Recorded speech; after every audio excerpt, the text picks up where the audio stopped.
right, so it's time. It's time to watch Star Citizen live. Finally, one worth watching. It's been a while.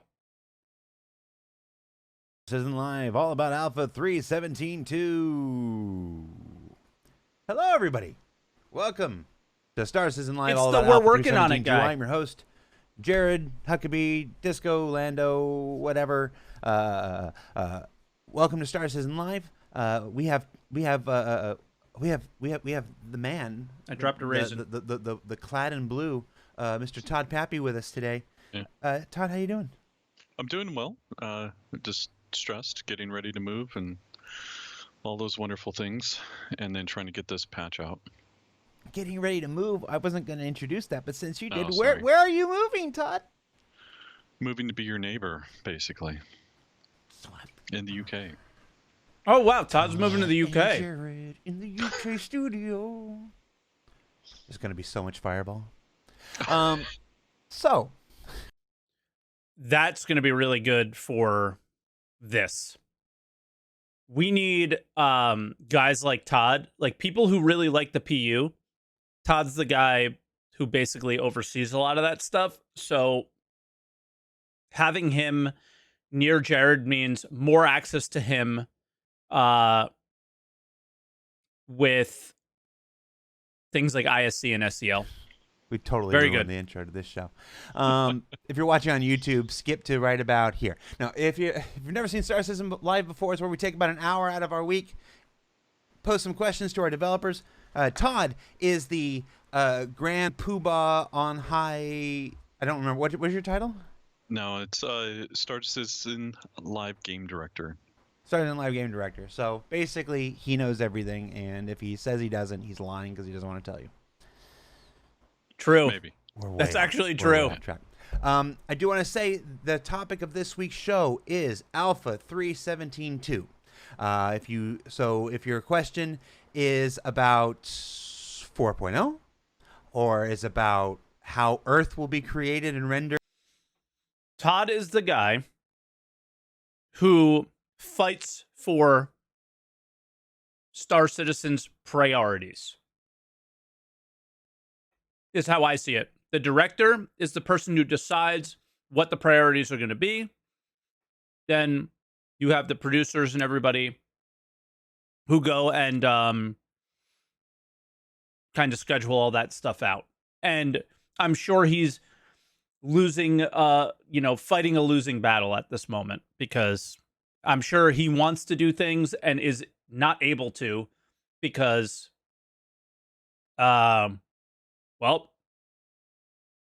Squadron 42. in the persistent universe. And I apologize for eating. I'm starving. Or where is the It's 8 Endeavor o'clock in the or morning. whatnot, as many of the questions in the Spectrum thread I'm were having this week. trail mix. Alas, this is I not need a the little show for that. sustenance. Alpha 3.17.2 this week.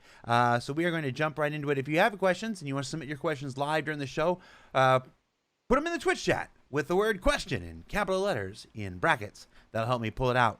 But remember, on topic for Alpha 3.17.2. So right off the bat, one of the kind of under the radar features of 3.17.2, which is actually really a big friggin' deal, especially for people who've been playing the persistent universe since planets were introduced in 3.0, is the new planetary AI nav mesh or AI planetary nav mesh or planetary nav mesh AI or whatever thing. Is that really under the radar? That allows ground AI to basically populate areas of our planets and moons. This first question that was voted up in the thread says, does the new AI planetary nav mesh in 3.17.2 allow ground AI to fire at player ships with something like an Animus or a railgun? And can they use ground vehicles with the tech as it currently states? No. So basically what the nav mesh does is it allows AI to traverse the planet so they can walk the Earth like Cain. Oops, hold on. Okay. Justin, I'm live on SCL. Somehow it interrupted the call. Let me go back to Todd. I'll talk to you later. Okay. Oh, no. What, Justin? Hey, Todd. Hi. Justin called and I tried to hang up on him and it interrupted the call. We're having a really good day today. We are really all right. So back to the AI planetary nav mesh allows AI to walk along the planets. Go. Correct. And then we need behavioral changes in order to actually get the AI to use special types of weapons, and then from there we'll also need different sizes of nav meshes in order to have like larger creatures or smaller creatures to navigate properly. And then for vehicles, that's a different tech discussion, actually getting them to actually drive around, and it will be extra tech in order to get them to do that. As is common with many aspects of Star Citizen, this is the first tier, the first implementation. Allows us to test it out live, because it's always worth reiterating that even our live environment is an alpha test environment. Sometimes gets lost. No combat log topic so far. It's the last topic. So combat log is right here at the end. But they do talk about it. The hoopla, but it is still a live test environment. So, yep. All right. Let's see. Are there any undersung changes you are excited for that the community hasn't made much noise about? I mean, most of this patch has been all about content, so we're proud of what we have done there. I mean, right now nothing's really popping into my mind. There's things that we did that we necessarily didn't announce. Are visual locations content? I prefer to keep it that way. I'd rather let the players go and explore and find it themselves. Yeah. Well, since it's already discovered, things like the snake pit.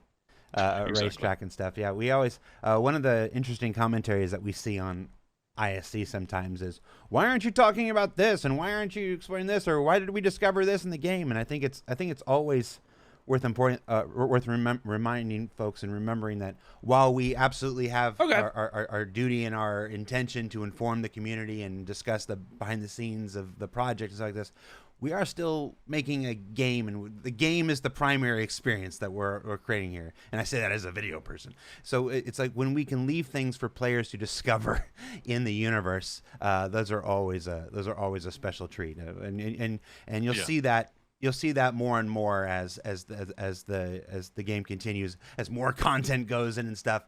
We'll pull little things back from ISC and maybe hint at them or allude to them or whatever. But we really do think there are some things that are just best left for players to discover. I agree. Like because when you log into PTU one day and there's suddenly a Centurion there. So I think what's happened more recently with a lot of the content that Jared's made is it leaves almost nothing to the player to experience. So leading up to a patch, Jared basically goes over literally everything that's in that patch, like certainly all the monumental things, and it's almost like you've already experienced them. So leaving like the few little tidbits for us to find is I think always nice. Will you guys patch all of the bugs that are currently in the list of known bugs for 3.17.2 before releasing it? I'm just going to go to you full screen, and I'm going to go get a soda. I'll be right back. No. I mean, it's basically we try to patch it, or we try to fix as many of the bugs as known bugs as that we try to fix as many of the known bugs that we can. But I mean, right now, just because the way that we work and how we're going through everything, like there's too many right now to fix. And then from there, we basically pick out what our hot items are, or anything that we feel is extremely broken. We aim for that to be fixed up the next patch, and then we continually work through that. But this is basically how we work, where we'll go through, we'll fix stuff as much as we possibly can, get the patch out, just because again we're trying to hit a date versus yeah, I think that's so. At first, I remember when I kind of pre-listened to this one. I usually don't do that, but for long videos, for week in review, I need to know where to look. I don't have the time, unfortunately, to watch this as much as I would like. So when I listened to it on my car ride from work, and I'm going to watch it with you guys, and then I'm going to watch it again for week in review. But when I first listened to this, when he said, well, that's not really how we work, I was like, well, what does he mean by that? And then he kind of says it here, where they need to hit a date. They've already missed that date, and I guess they set another one, but and it seems like they might miss that one as well. So at some point, they don't care about the bugs anymore, and they just push it out. And I think we're quickly approaching that date. Versus all the features are done and completely finished. Thank you, Whitbill. I was going to add something snarky, but no, you hit it. You hit that one. So what else we got? What do we got from the live chat here? Anything from the live chat? Is this Chris Roberts? No, this is Todd Pappy. Yeah. Can the planetary, from the live chat here, can the planetary nav mesh be reused to navigate ship insides once you have cargo boxes and other stuff lying around? Are they asking about being able to walk the ship? Yeah, like could the dynamic nav mesh be just created to make AI suddenly be able to walk through ships and stuff? Well, I mean, that's the goal. Is basically for us to have the ships there, have nav mesh actually inside the ships. Yeah, obviously. And I don't. then let's say a ramp opens up, then the nav mesh is dynamically spawned and saying, okay, hey, I can connect from the planetary nav mesh up the ramp, then into the ship. So right now the team is working through a lot of those connectors, whether those be jumps, ladders, so on and so forth, like so that, you know, the AI should be able to connect and go through all the different instances that they need to do in order to navigate wherever they need to. Yeah. And the second half of that question was, and then dynamically, like if I put a cargo box there down, is the AI going to know that they can no longer move there and stuff? So yeah, it should. Very cool. I mean, obviously, there will be points in time where I guess the players can really mess up the AI. You know, if they basically stack a box or build a baby gate, you know, but we'll need to work out how we can fix that and how we can, you know, change the. And do you know why we could do that? Because not every item can we vault, or everything has to be manually placed, which is not good. AI's behavior in order to possibly move the boxes out of the way, or even find a new way around. You absolutely know cargo box baby gates are yep. going to become very prevalent. It's something, well, I mean, we see it now with gurneys or other things, so yeah, completely understand.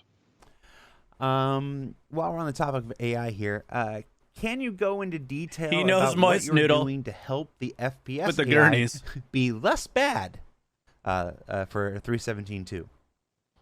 Will the FPS AI be less bad in 3.17.2? Basically, no. Well, there's a couple of things that happened. And when we talk about the cause of it, and then you can talk about.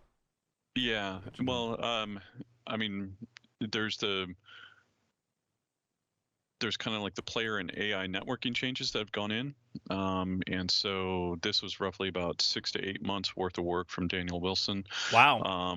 And I don't remember hearing this. Basically, before it was very dependent on the server frame rate and latency, and now what we did was we actually decoupled it.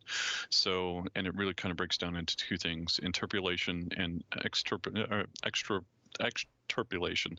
So interpolation is basically smoothing out the data from the server that we've received from the server, and then extrapolation makes up the information in case we don't get an update from the server in that time frame. So basically what it leads to is less desync, better dealing with lower server frame rates, better looking remote movement. Now it's still a work in progress. They're still tweaking it, and they'll improve it as soon as we go live, just because the live servers behave differently, because they're heavier. More heavy loaded. Oh my goodness, I can't speak today. Versus the Evocati servers. So we'll go through and we'll adjust things and make sure that so we're expecting it to be worse on live. In the future is basically tuned and tweaked based off of it.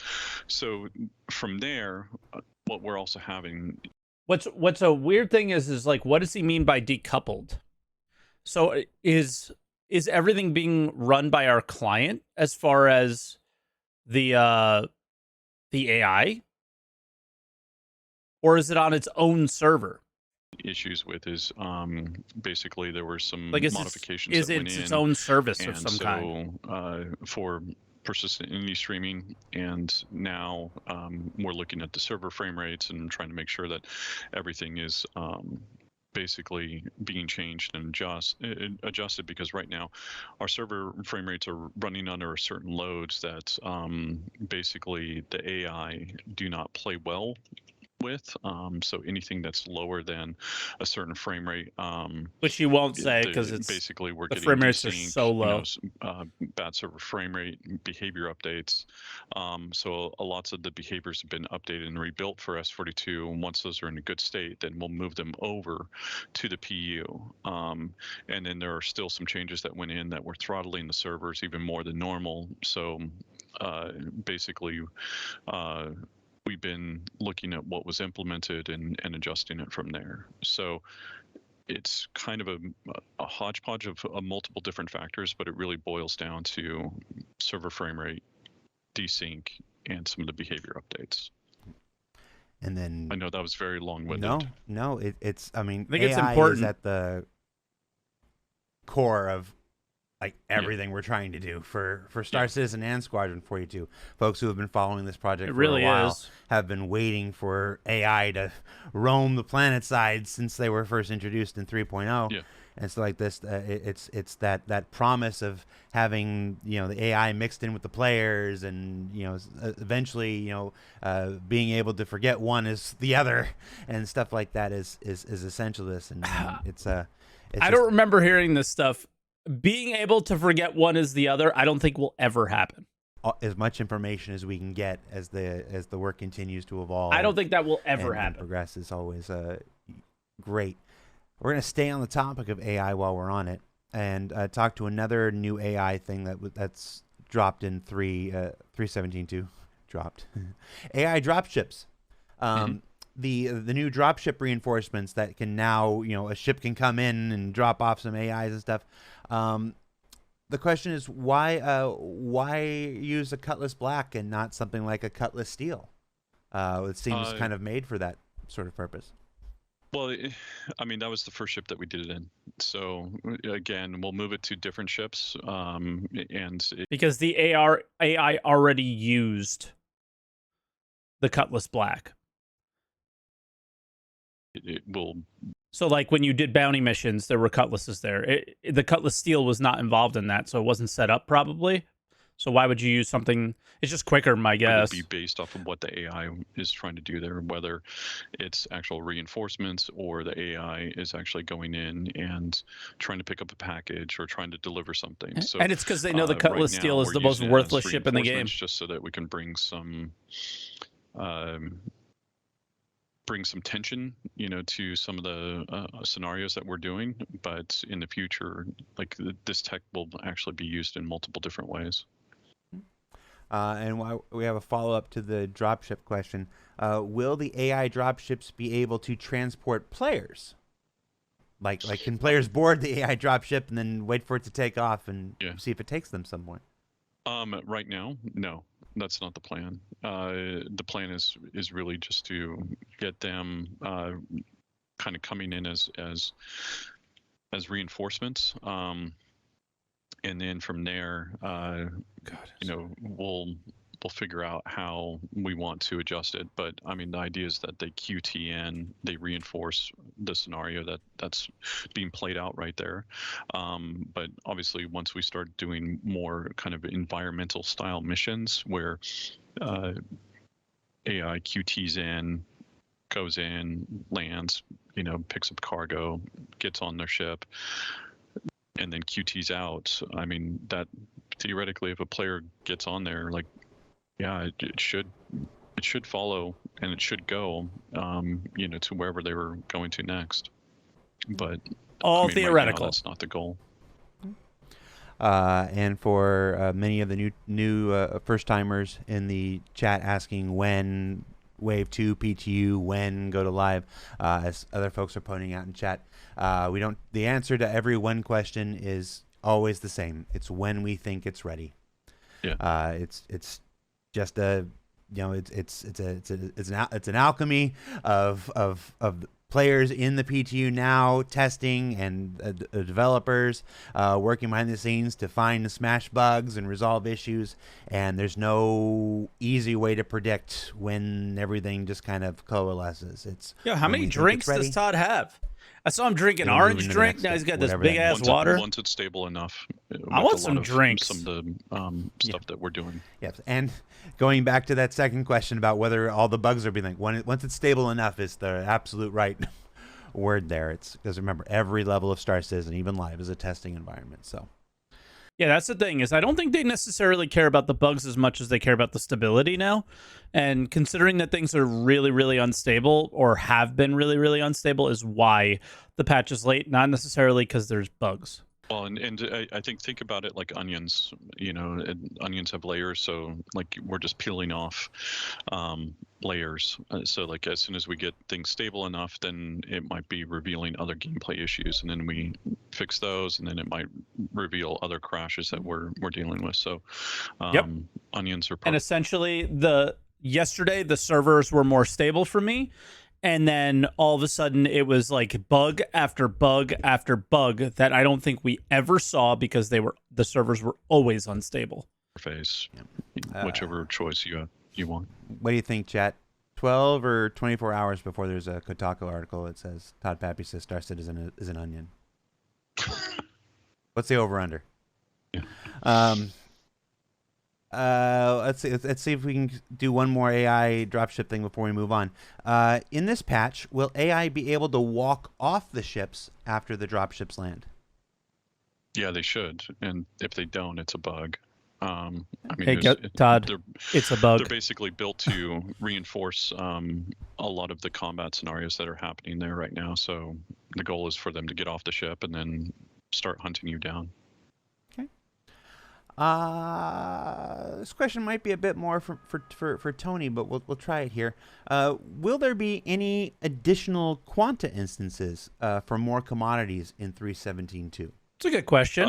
Not right now. The main goal for us was just to kind of test that out when we initially released it, but basically the game horizon and Tony have been focusing on other things. Game horizon, for folks who've never heard that term before, is go ahead. I was gonna, you got it. They're another company that we're working with that's helping us build quantum. Yeah. So we're really good. Another company that is going to get bought by somebody else and then just drop CIG like they always do, or what? I have no idea, but I don't think so in this case. The Astropub of YouTube and Twitch fame did a little research. I saw on Twitter this morning when I woke up. I saw the tweets that they actually helped them make the original star map visuals. Yeah, so I don't know what they're doing. I don't know what their role is, but yeah. More outsourcing. I don't know. It hasn't worked out well for us. So when we hear about that, it feels a little scary. But it sounds like these guys have worked with CIG for a while, and this one might not be as bad, considering that my guess is that they're working more on the back end side visuals for the game designers and things like that, rather than front end stuff for us. Or maybe they are working on front end stuff for us. I don't know. I don't know what's happening. That is like kind of a bombshell that they dropped, and maybe it's something we'll hear more about in the future. But I don't know, man. He said working on other stuff. I don't know what's more important and other stuff than Quanta, but considering that's like, the whole backbone of the fucking game, that's the one that's kind of got me a little perturbed. And what are they doing? Quanta is literally the backbone of the game. So what else could they be working on? My only guess would be the star map rework. That would be my guess. And he doesn't want to say much on that. So if I was to throw out a guess, that would be it. But we'll have to see. Naming things. Let's see. I got some mission questions here. When the player can do a single mission solo that rewards 50K or 100K or 200 Game Horizon. Not Game AUC, Horizon. Has CIG considered making other jobs like hauling cargo and mining more profitable, so putting the time into them rewards more than Amadeus doing almost no risk shooting, missiling NPCs with a free white undersuit? What's your thoughts? Okay, sorry. I interrupted this. This is a really important question. AUEC. Has CIG mission solo that's helping us build quantum. Yeah. We're really good at naming things. Probably the most important question that gets asked today, in my opinion. This one. Mission questions here. When the player can do a single mission solo that rewards 50K or 100K or 200K AUEC, has CIG considered making other jobs like hauling cargo and mining more profitable, so putting the time into them rewards more than doing almost no risk shooting, missiling NPCs with a free white undersuit? What's your thoughts?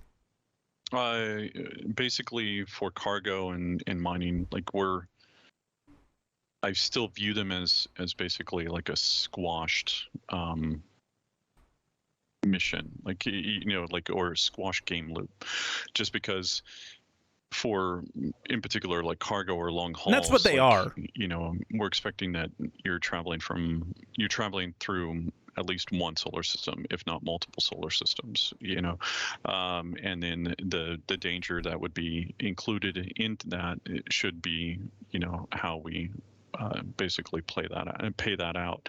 And then we've got elements like when you're talking about mining, like right now the mining loop is I go spawn the ship, I go out, I mine, I take it to a refinery, and then I go back and mine, refinery, go back, mine. So with this, like what we want to get to, and once we get cargo working, then the idea is that you get the ejection, you get to eject the pods, and basically you stay there, you mine, you eject those pods, somebody else picks them up, takes them to the refinery, or refines them in their ship, and then goes and sells it. So like that's the game loop that we're looking for, and for those two. I hope not. I hope not. Okay, so here comes a situation where I think we're in a little bit of a boat where this is like one of the things where it's like, hey, we play the game a lot. That's not quite how it works, but okay, let me try and get out there and put it out there. For cargo, all right? Let me fix my sticks here. Because we're about to heat up. I need to get my sticks out of the way because there's going to be a lot of movement and I'm going to get upset probably. All right. So let me get everything out of the way and get nice and close and all this stuff. All right. For cargo, I think the issue with cargo, it's like rant time. He's saying the risk and the reason he paid, what it sounds like he's saying, and correct me if I'm wrong, is that intersystem cargo doesn't have a lot of risk. Have they seen, do they remember Jumptown, right? Like the whole idea behind Jumptown was there was a nice, a really nice cargo route and everybody was doing it. And when everybody was doing it, the pirates came. And in a situation post 318 where the pirates can actually get your stuff and sell it, it's bad. I will tell you. So for the person who says, I don't think they really play SC, Todd does I will tell you that they brought Todd on. He was playing SC and he knew all the bugs, all the workarounds. He plays the game. He knows what he's talking about. But I want to add a little extra insight onto this because they may play the game, but they may not play it as much as us, right? Cargo has a ton of risk, and it sounds like he's saying that the risk is applied when you jump between system and system, the length of time it takes, all those things, right? That's not entirely true. If there's a good intersystem cargo hauling run, there's going to be risk involved in it. And the issue that the player here is saying is that what is the risk? The problem is the question was asked really poorly. What is the risk for doing bounties? Nothing. You go with your white flight suit that you earn for free and your ship that you can't lose any components from. All you do is lose a little bit of time. And guess what? The risk for cargo, you lose the same time, you lose all your money invested, and that's it. Right? Yeah, literally a hospital gown now that there's hangars, right? So there is risk involved in that. And what this player is asking is, can you please balance it so I can do cargo hauling and make the same amount of money as somebody who's doing bounties? And what he's trying to say is, well, the loop isn't finished yet. The loop's done. In a lot of ways, cargo hauling is done outside of what Tony Z has, right? Has to do. Tony Z's stuff has to happen, and then the loop is kind of done in a lot of ways. There's not that much that goes into it. Like, we just need cargo missions, and we need, proper dynamic economy aspects. But cargo hauling is kind of already there. With mining, the concern for me is that he thinks it's done at the sell point. It can't be. It can't be. It has to be done at the point where some of the things that you mine are actually useful for you and your group to use yourself. So quantum fuel, repairing, maybe making ammo, armor, things like that. It has to end in crafting and not in just selling. But maybe he's thinking a little shorter. But I think the real concern there is with the cargo hauling, and people are really tired of the insane risk of cargo hauling with the similar or very low rewards to what a bounty hunter would do. And now, especially with the combat service beacons, they are a great way to make money, and they're a much faster way to make money than cargo hauling. I love cargo hauling, and I kind of stopped doing it because it was just a pain in the ass and not worth it, sadly. But it's such like a fun, chill thing to do.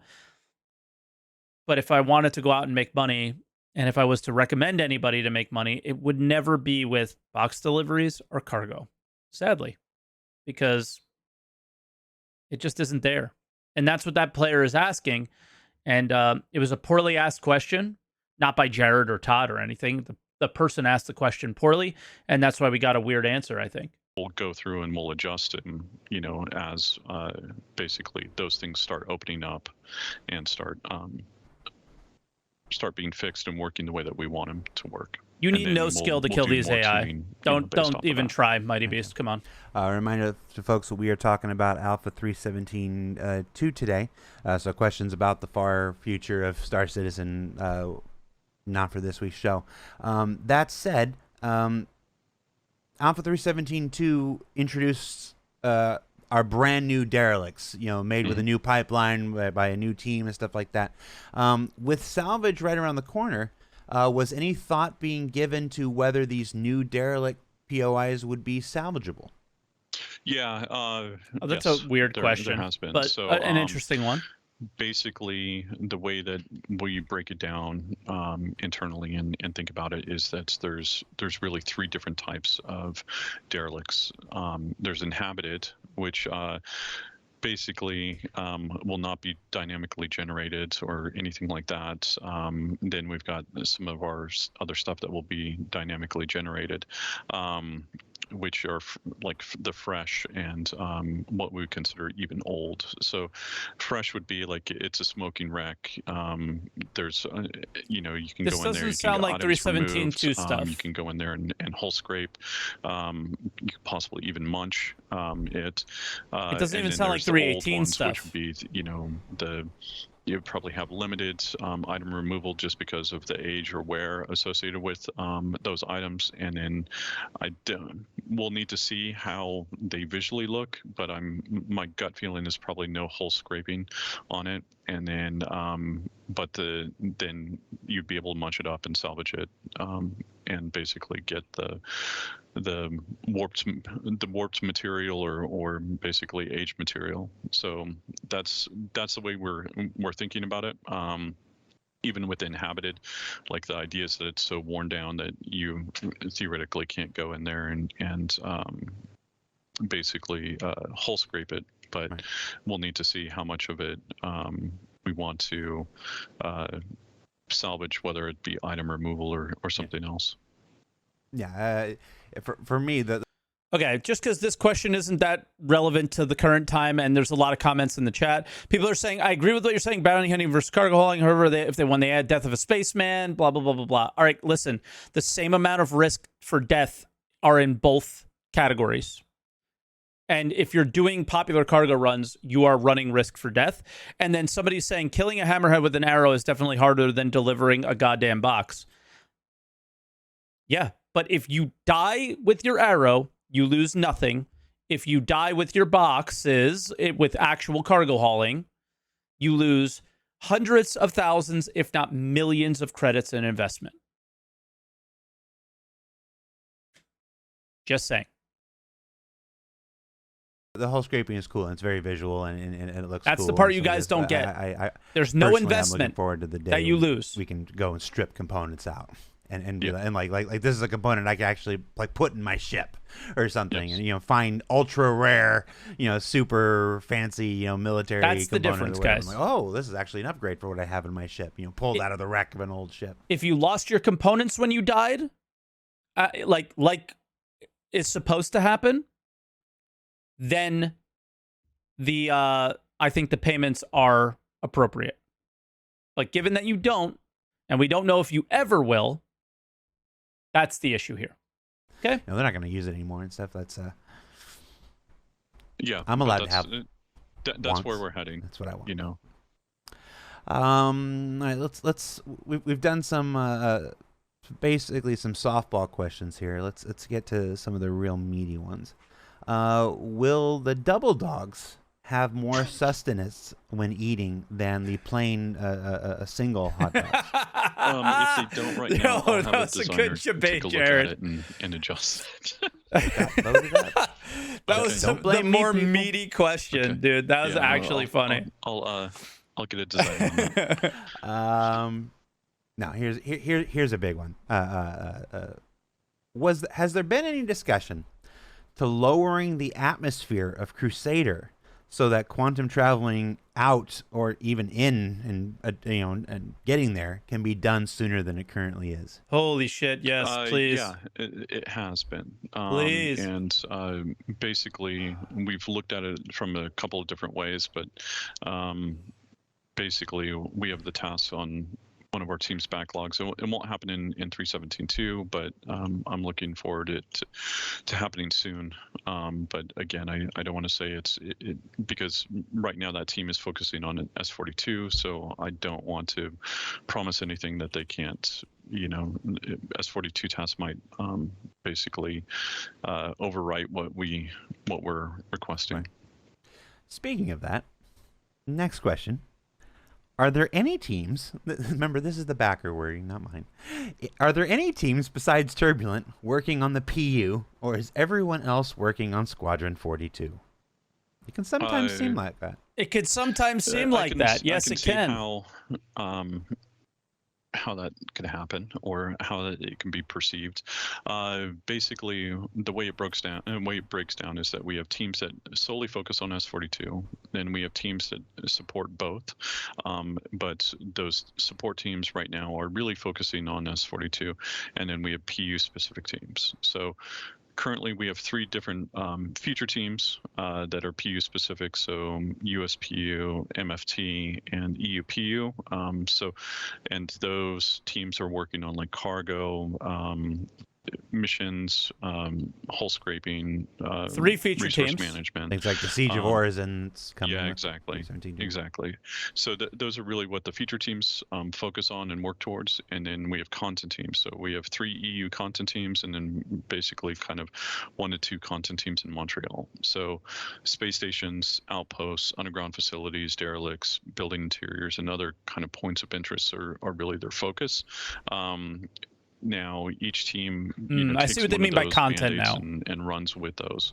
A lot of the EU teams have been focusing on pyro, and so like with the space stations or with the outposts, those are really their main focuses. And then the underground facilities, that team was kicked off. So since they're working on pyro, it doesn't feel like they're working on the PU, because those updates don't come to us because it's a 4.0 thing.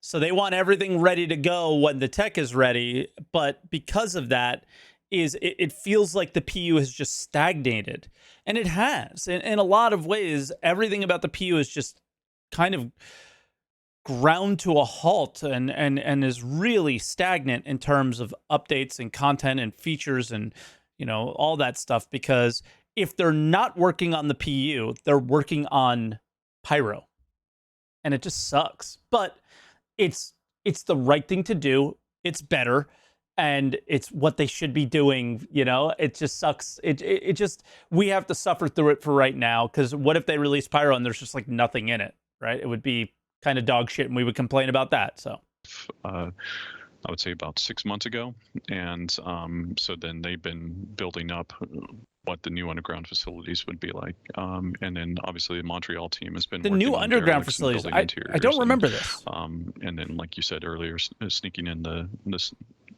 snake pit racetrack. Caveman Crafting in the live chat says, please, for the love of God, shift click for moving items from the right inventory to the left inventory. Again, Yes. At least for the inventory, we know it's a work in progress, but that team is focusing on S42 stuff. So like any of the updates, we want to be able to select multiple things, move it over, basically have stackables, so on and so forth. Like there's a lot of work that we want to improve the inventory with. It's just the priorities right now within the company are focusing mostly towards S42 on, in particular, that person. And that person, I'm like 99% sure, is remember the trolley guy? He had the really crappy mic. And he's the one who posted recently on Spectrum about the amount of time that it took to make the move all button and things like that. So it's really hard to hear that, because I can't think of a priority that is higher for one person than resolving the inventory in Star Citizen. I think in certain cases you have to look at Star Citizen as your advertisement for making money for Squadron 42's development, and in no way, shape, or form to me is, I think one of the biggest pain points in the current game is the absolute dumpster fire of an inventory system that we have from nearly every aspect of it. And getting that dialed in and nailed down, that person should not be on Squadron 42. You should hire another person. And however you want to do it, train that person to do the inventory. And, like they're hiring new community managers. I just saw that. Like, how are we not hiring another person to do, like, it's just, that is probably one of the biggest pain points for people enjoying Star Citizen. And I think if you kind of nail that down, obviously there's going to be the next pain point. But having an inventory system that works will kind of have really good knock-on effects for the rest of the game. It just seems like it makes sense to prioritize that and then have the guy go back to Squadron 42. Again, I don't know what the release date and plan for Squadron 42 is, but yeah, CMs are cheap hires. Programmers who know their shit aren't. I can't imagine a programmer is the cost of 2 CMs. Or maybe more. I know what my brother makes, let's say, and it's probably 3 CMs. So I don't know. It just comes down to the hiring of that one person a year would make literal millions of dollars from Squadron 40 for Star Citizen. Like, that's just how I look at it. I don't know. It's you, Zero. My audio is actually quite loud today. Will crashed it's sort of a follow-up to the salvage question, I guess. Will crashed reclaimers contain anything worth gathering? Louder than it's ever been. Yes. So basically, it depends on what they're talking about right now. So if they're talking about the mission ones, right now we have a tech request in, so we technically can't spawn loot crates on those ships right now. So in the future we'll be able to do it, and so that when you're going through the ships you'll be able to pull stuff out and get different loot. But then on the inhabited derelict, it should have that already in, and you can grab things there. Now, it's not really different than any of our other crashed derelicts or space station loot gen or anything like that. So it would be pulling from kind of the same database that those are pulling from. Is it because you can't spawn on a spawn kind of thing? Yeah, basically, yeah. So it's the dynamic spawn of those that is causing us dynamic issues. Spawn that. This isn't true. Have you guys played 317-2? Have you done the derelict reclaimer missions?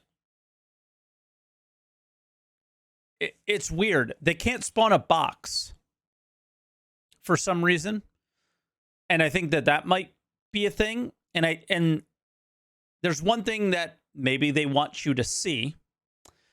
There is something there. You just didn't see it.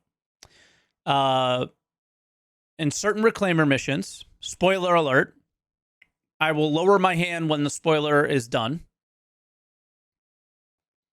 There are certain weapons that are outside of a box that are always placed on these things. So it sounds to me like Montreal found a workaround to this problem, and then so there's missile launchers that are at one reclaimer wreck and other things. I imagine it's because it's like they can't place this thing with an inventory. So they place guns outside of an inventory in these locations. It's there every single time.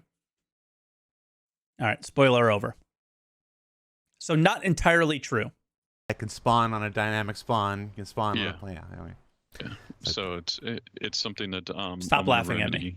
Soon, just because we are moving towards a lot of these instances where we want to dynamically spawn the fresh derelicts or the old derelicts that we talked about earlier, as well as any sort of missions or anything like that.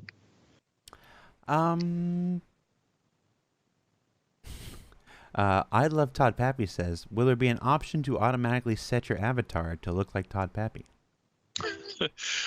My head hasn't been scanned yet, so if it's Jared, or sorry, if it's not you, if it's Jeremiah, then basically they need to put in my eyes. Okay, Wanted, I'll accept. I don't have the tech for that. Yeah, my head got scanned back in 2018, I think. It's buried somewhere. I figure if they scan my head, I need to pin back my chin and everything. Let's see. Is there anything more you can tell us about the artifacts that have been found in this patch?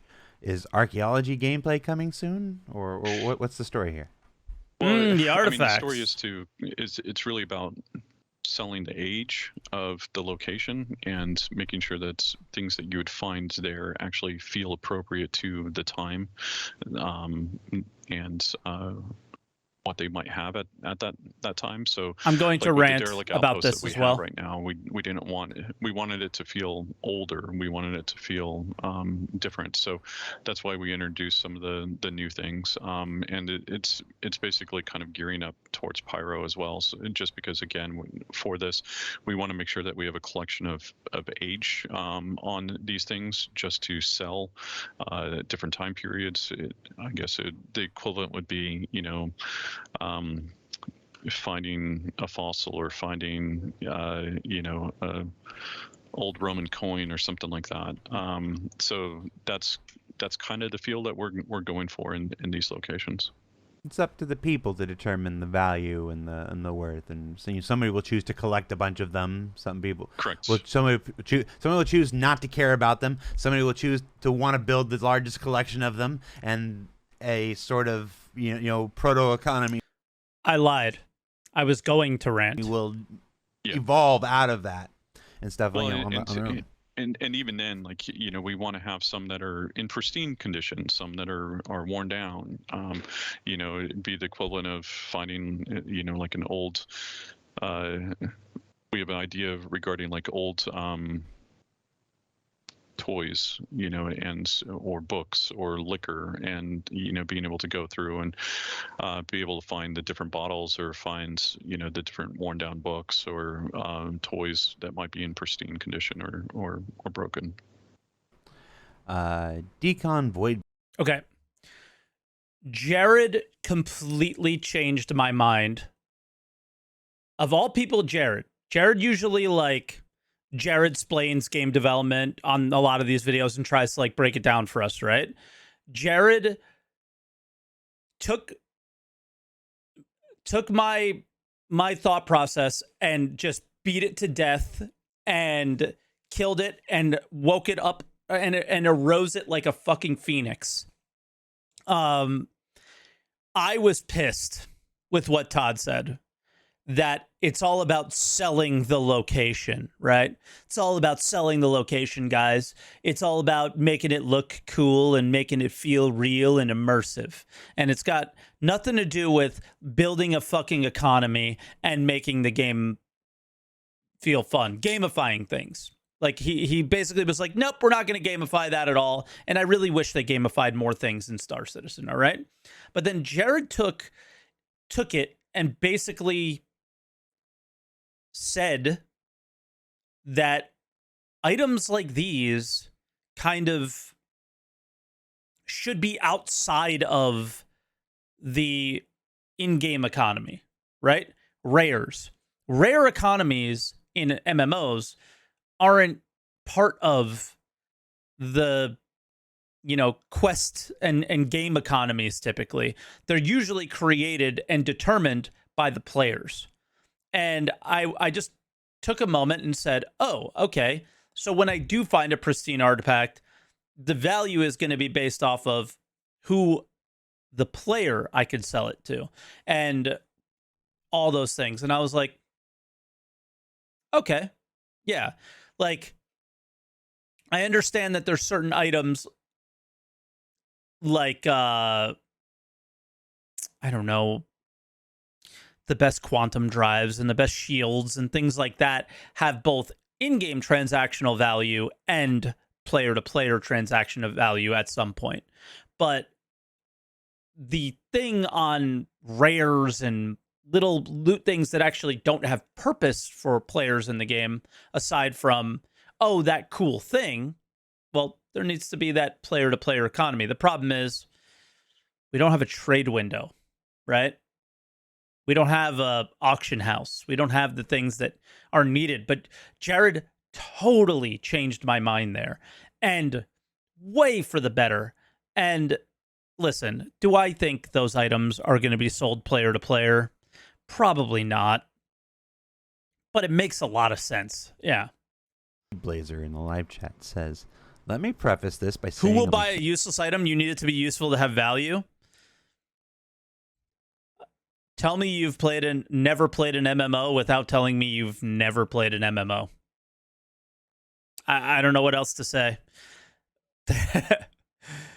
Most of the most expensive items in MMOs tend to be, well, yeah, it's not unique. You're right about that, right? These specific items are not unique.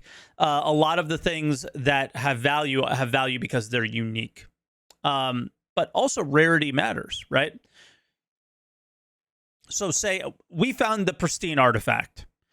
If that item is incredibly rare,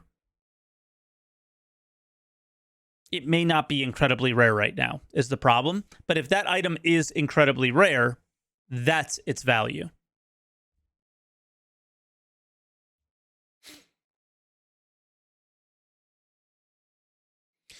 Thank you, Mavel. I Huge appreciate fan it. of Thank what you so all much. are doing. But are we still going to see elevators assassinating people in 3.17.2? Oof. Maybe. I think again it'll depend on server frame rate. I think right now when the server Okay, it sounds like elevators are still going to kill us. Look at the Banu Cube. What usefulness does that have? People were literally buying them for $300. People were buying them. gets throttled, we definitely have some issues there, some bugs there that have been hard for us to track down. So unfortunately, I think you can take just about any multiplayer game that has elevators, especially a massively multiplayer game. And if you've ever been on the Jungle Cruise ride at Disneyland, it's like elevators are the most dangerous killer in the animal kingdom. Yeah, unfortunately, I'm sorry.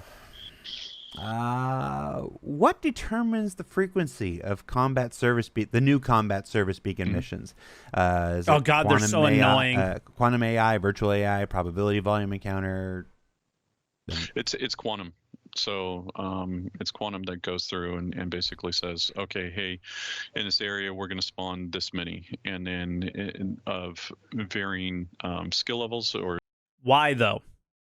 Varying threat levels, and then from there it basically the servers pick them up, and so but it is quanta in the background saying spawn here, spawn there. The CIG Nico says the CIG enjoy seeing fan-made 3D models of ships in the sort. Of course. I mean, no, they hate anything fan made, whether those be memes of Chris or Jared or other things. Oh, I guess we should make more memes then. Then I think we geek out on those, as well as any of the stuff that people build, whether those are using 3D models in basically 3D printing, or even just any sort of art or screenshots or videos that people put together. We do pass those around internally very much. We do. Nice. I'll verify the last one.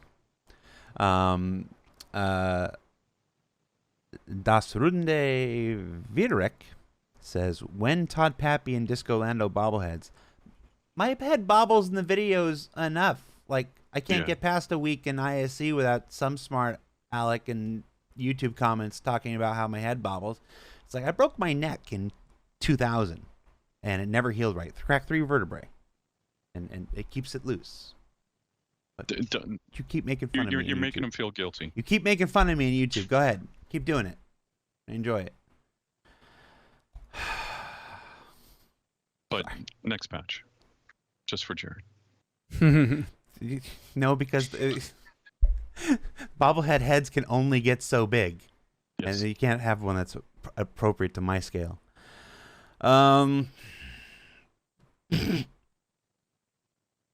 Here's one. There's more and more notifications to dismiss with each update. They're almost constant now. Will we ever be able to filter out some of them? Yeah, I want them to be filterable. So when we update the notification system and also the HUD, I want there to be the filter, or I want them the player to be able to choose, what they allow in versus what they want to see versus what they don't want to see.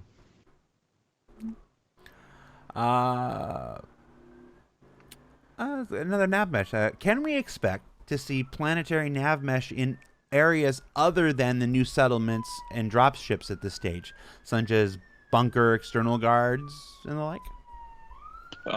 Yeah. I mean, right now the Oh planetary shit! nav It's mesh, the cops. the AI is, I guess if we let them before we were seeing this, they would just go and walk.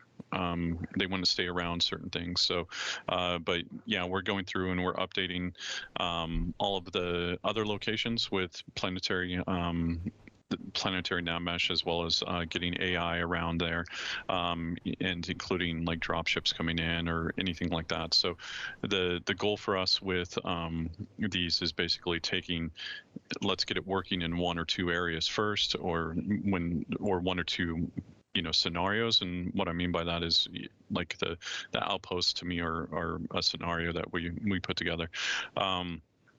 Then from there, we'll take it wider and either take it to basically outside landing zones or outside the new outposts, the old high-tech outposts, or the bunkers, or anything like that. So the idea is that we do it once, and then we hammer out a lot of the issues, and then we take it and we go wide with it.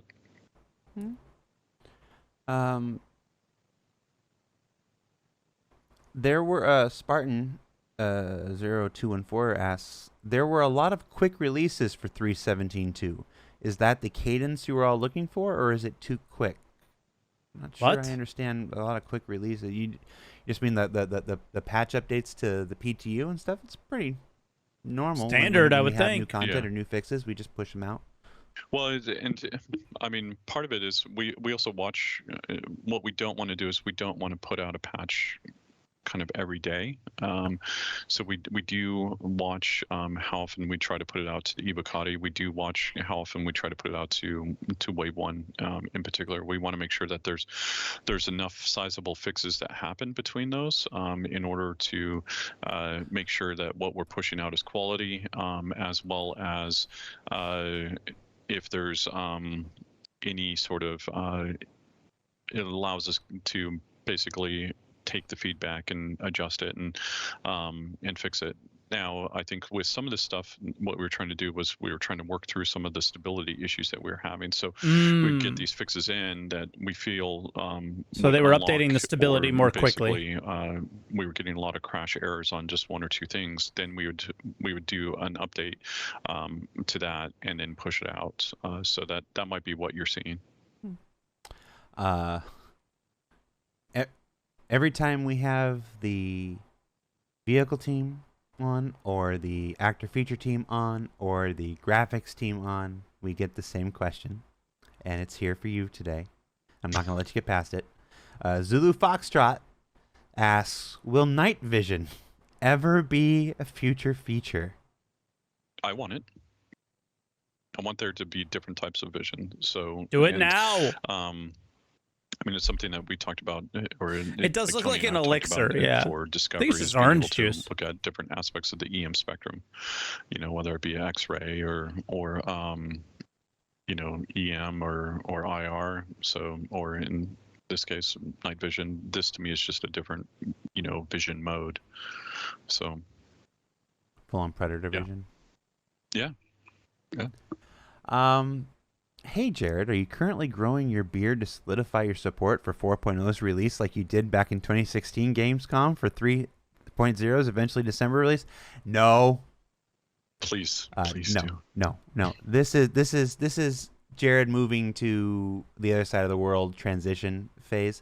I'm spending a good deal of my time building the future of ISE and SCL.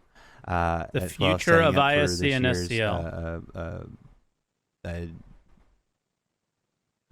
SCL. Birthday stuff. Because it's not CitizenCon this year. Yeah. Just go to one of the English barbers. Like we will. I think the way everything is tracking right now, I think the handyman work and stuff that we're doing, I think it's all going to wrap up around the end of September. So I would say in October, expect fresh haircut and clean shaven Disco. 2 lamb chops, please.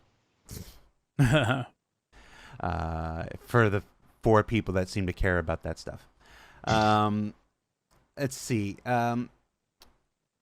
With the long road to 318 coming up next, how much support is being dedicated to the maintenance of 3.17.2 after its Good release? question. Is there a small team to hotfix issues as they come up, or is Except it we know pretty the much answer. all hands on deck for the push to 3.18? None. Well, if there's something Zero. that comes up that we need to hotfix, Nope. then we do that. So currently, Zilch. most of the team right now is actually Nada. working on whatever tasks they needed to do. Basically, once we hit kind of the end of the quarter, those teams are allocated to basically start working on other things. So most of the teams have already started to work on that and work towards, basically their 3.18 goals or basically their Q3 goals. Most teams are already on If they get a 3.18. liveness Okay. fix or they get anything that basically needs to be looked at, then they jump on that, fix it, and then go back to their current tasks. So with 3.18, it works just the same way as we worked in the past. Obviously, with the introduction of persistent and streaming, there's a couple other things that we need to basically. We're introducing that into the streams right now, and so the teams will jump on it and fix it and then go from there. Okay.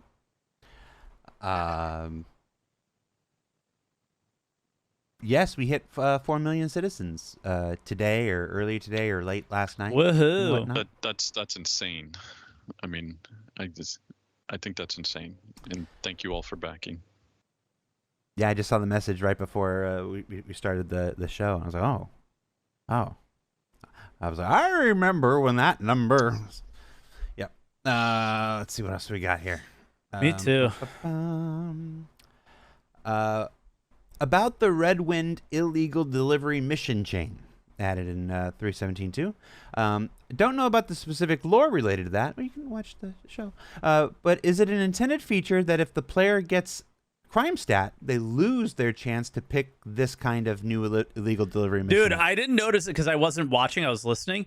Bro, somebody was making noise over there, and Todd shot him like 3 looks, and he just gave him the shut the fuck up. No.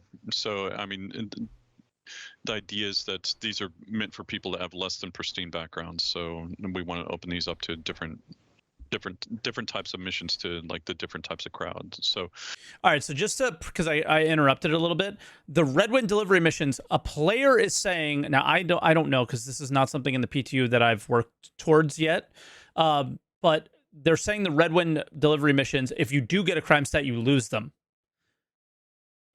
He's saying that's not supposed to happen, but it is. So but basically, if they get if they get a crime stat, then they should be able to have these. But if they clear the crime stat, then basically you should still be able to access these.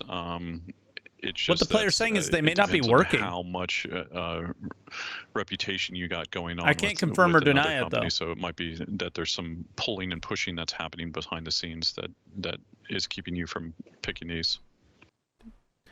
Well, we're talking about crime stat here. I think the idea is they don't want you to have heat on you. So I think Todd just maybe doesn't know the exact design around them. My guess is Redwood wouldn't want you to have a crime stat because they don't want any cops like looking for you. But you can have committed crimes and cleared them and have a negative affinity towards, let's say, I don't know, Crusader security. Or Redwind is the Hurston one, right? So Hurston security, let's say. Plenty of players are being unintentionally harmed by collisions with each other during on-foot gameplay. Running into a friendly AI may give one crime stat and ruin a play session. There seems to be no reason for collision damage to persist except for fall damage. Have you considered turning off collision damage for players during on-foot gameplay? We haven't thought about turning it off. That would be dumb. I think this goes back to the issue of basically the server, and so. Yeah, but Lando literally said these missions are for people who are not afraid of being on the wrong side of the law. Good point. Maybe it's okay. you got to think of it this way. When you take the mission, you are actively doing a criminal act, but it's only a crime if you get caught.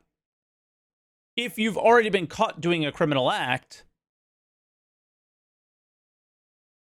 Redwin isn't comfortable working with you. I think those two things are different. And I think Jared, like, quoting Jared here isn't, like, you're not, yeah, Jared is still correct. So when the server gets too low, there's issues with desync and other things. So I would rather that we fix the root of the problem, and then from there, we would like you to fix the root of the problem as well that we have. But we are investigating it, actually giving the player a crime stat. So, and ideally we can fix that for 317 too. Is the Redwind reputation tied to the mission, tied to these illegal missions? Is this a forecast of things to come? More missions tied to reputation, unlocked by reputation, obviously, building reputation, stuff like that? Yeah, I mean that's question. That's basically how we unlock these branches or these trees. Now, some of the trees haven't been created yet. Now, just because we haven't done like specific mission modules, like let's say go in and heal somebody or anything like that, but the idea would be that you build a rep or you build a career out of doing these different types of missions, and then from there you can choose to do these or you can choose to play a different way. But yeah, I love the idea of building the career. I would love to hear more about what they think that looks like. What does building a career as a miner look like? What does building a career as a medic look like? What in their minds is the driving force behind that? Would be interesting. That's the goal. Yeah. There's a follow-up question in the chat. Why not just turn off collision damage until the root cause gets fixed? Because again, turning off collision damage on this stuff I think will have other knock-on effects that we're not prepared for. Yeah, physics is at the core of so many aspects of Star Citizen's gameplay, and the universe we're building is the systemic playground and stuff. You take out a core, a fundamental system like collision like that, and who knows what else happens. Plus, it's hard to go back on those things. If it ends up taking months or if it happens longer than that to fix, people get used to doing the no collision. And then when you turn it back on, it's like there's all those people that have joined when it was no collision. It's like, oh, you suddenly added collision. And people are like, no, this is how it used to be. And you're like, no, it is now. It's just.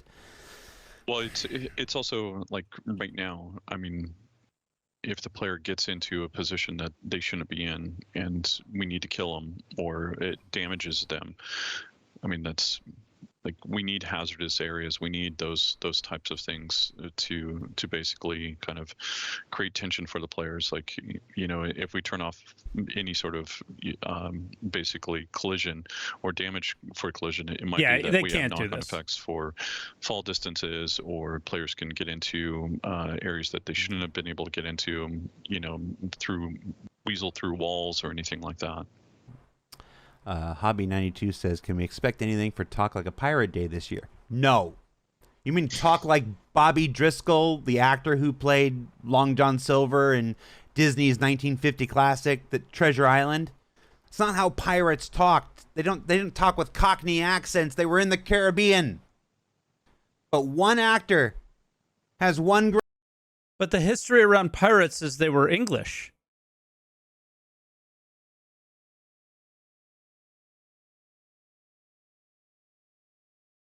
They were Americans that were fighting the English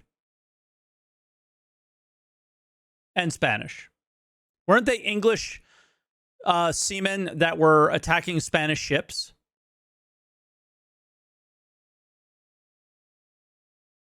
What about some great role in one legendary film, and suddenly all pirates talk like that now? That was a privateer? Okay. I watched The History of Pirates on Netflix, excuse me, and I don't know. I mean, realistically, Lando in Star Wars should have talked like that. You would have loved it. I was about to do a like Billy D trying to do a Cockney accent, and like literally, I just had like a fault alarm go off in my head. Like, no, but I did fall asleep to it. Let's see. It's almost at the end here. Can you give us more details and technical information on the new player and AI networking changes present in Alpha 3.17.2? He already I'm did. a techie, and I find this fascinating. Well, I basically did at the start, so, and that was really kind of the interpolation and extrapolation that was done. So, right. that all kind of feeds into the same. I remember that now. Yeah. Watch the replay; it's there. Rumors say, "Oh God, who picked a question that started with rumors?" Oh, I already started on it. Fleetwood McFan. Uh-oh. Now I'm going to have that song stuck in my head for the next couple of hours. This will be so great if this was a question that was leaked on this is I get, oh man, this is so good. Was this a leak from the fucking Star Citizen leaks Reddit or something or whatever it is, not the leaks, the Discord, and rumors are saying that this happens and they just instantly shoot it down? Rumors say that Quantanium prices are getting nerfed. If true, does this mean that we can expect some other minables to take their place? I mean, they should get nerfed. Well, we'll do it the dramatic way. Rumors are wrong. We haven't changed it for 2 releases. So basically, somebody's pulling your leg. There's never been a good statement or question that's ever started with rumors. So I just although Neil Simon has a pretty good play called Rumors. It's pretty good. Oh, Caveman. That was okay. So Caveman is the guy who asked the inventory question. And I thought it was asked poorly. And we got a bad answer because of it. Sadly. But did you literally go, please God, fix the inventory? And then they kind of changed it around on you? We already did that one. That's about the ship derelicts being salvaged. Anything you can tell us about the hit registration fixes that are currently being tested on PTU? They're going in the patch. I mean, yay, hallelujah. Yeah. All right. Yeah. I don't know how inventory cannot be a priority. Cool, but what about swords? Where's more melee weapons, Todd? Where's my baseball bat? Yeah. Where's my Hanzo sword? My 30th century Hanzo sword. Yeah, we got bigger fish to fry. I think right now it's getting some of the there's gadgets that I think need to go in, and basically that team is all focused on S42 right now. S42. Let's see. We did introduce everybody to the new Interactables team that was just formed and stuff. Mm-hmm. Maybe about the AI nav mesh from ArchSight in the chat.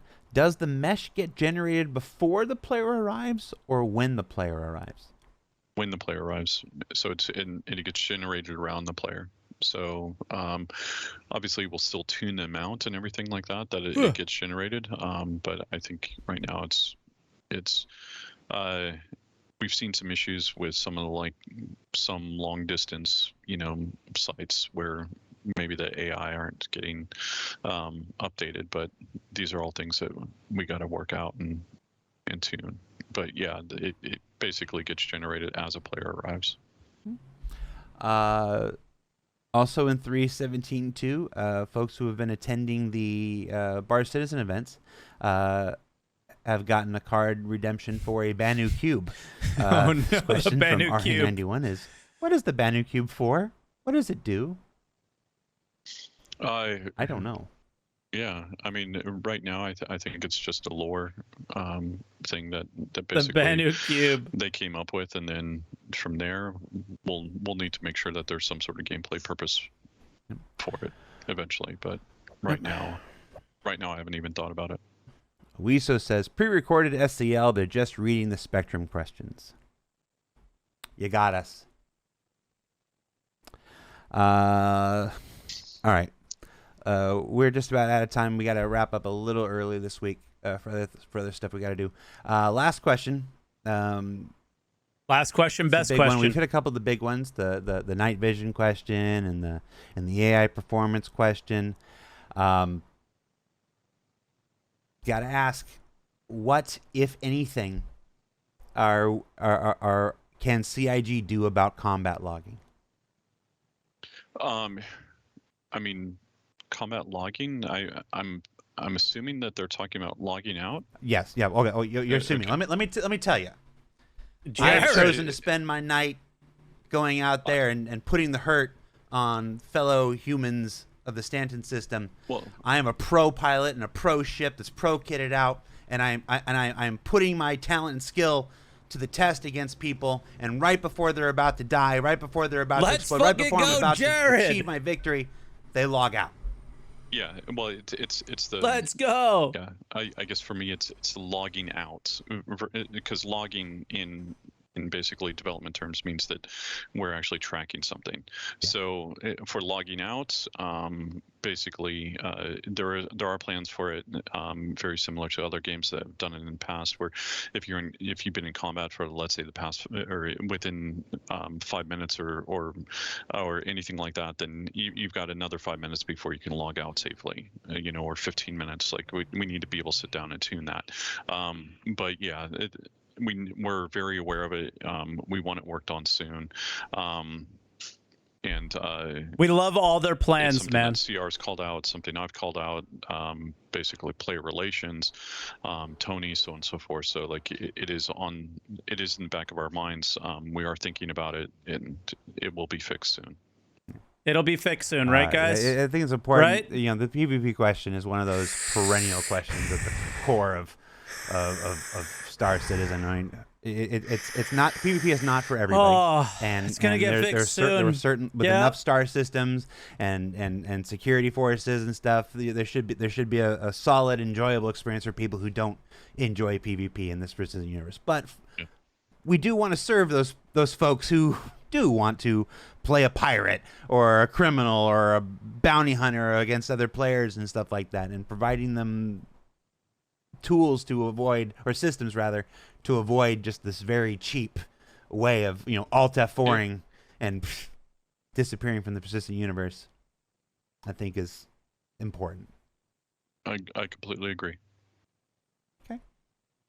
I know we don't do one questions, but when? I'm just kidding. All right. No, Todd's when? like, this is the last fucking show I'm gonna do. No. It's the last show I'm doing here.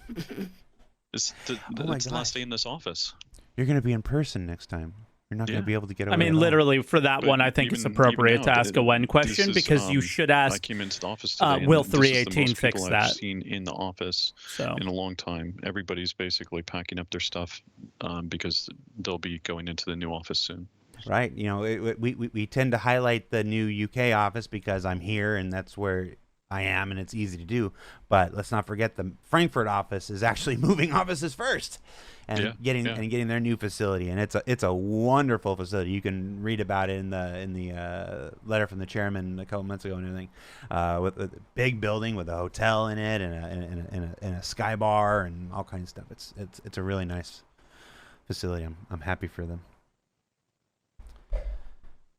Same. I've never seen it. I think all the. Why do they keep moving offices? Because they keep outgrowing the offices they're in. Be moving, so I haven't seen it yet. So either if I'm still here for when they do a little bit of an opening party, then I'll come. Otherwise, it'll be when I travel down here to see the team. Yeah, I'm gonna try to get over there for Gamescom at the end of August. So I'll try to see it then and go to some Bar Citizens and stuff then. It's not a promise or anything, people. I'm gonna try. I'm trying to work it out right now. Todd, thank you for taking the time out of the week to do this and stuff. Again, this is busy time between trying to get 317.2 out the door, trying to get 318 up and running on PTU. this Battle of the Bricks, which is our big charity live stream event that's happening a week from today. There will be no Star Citizen Live next week. It will be a special Star Citizen community team versus EVE Online community team live stream to raise money for Extra Life. We will be building each other's spacecrafts, or holy shit! Next attempting week's to weekend build review is each going to other's be short. spacecrafts. So I got toast in my head, like, don't say you're going to build it. You're not good. The Star Citizen team has to build a ship that has been chosen by the EVE community team from their game. The EVE team has to build a ship that from Star Citizen that has been chosen by the Star Citizen community team. And in the middle, I have to try to make sure the stream doesn't go down. I'm just an operator on this one, but I don't think I'll be able to not get involved for too long. Thank you so much. Remember, ISC is on hiatus right now. We are coming back from our hiatus on June 28th. We'll have a look at the Centurion, which is the newest vehicle built on the Atlas platform that's coming to Alpha 3.17.2, and I think it means July some new 28th. stuff that's coming in Star Citizen's next patch. I don't want to tell you about it yet. We'll see it when it comes to the show. Exciting. So for Todd, that's Todd. That way, I'm Jared. Thanks for watching, everybody. We'll see you next week for the Battle of the Bricks. Take care, everybody. Bye. Good one. That was a pretty good episode. There was a good amount of I think useful information there, but a lot of fluff as well as usual with SCLs, but not too bad. I don't know. What'd you guys think?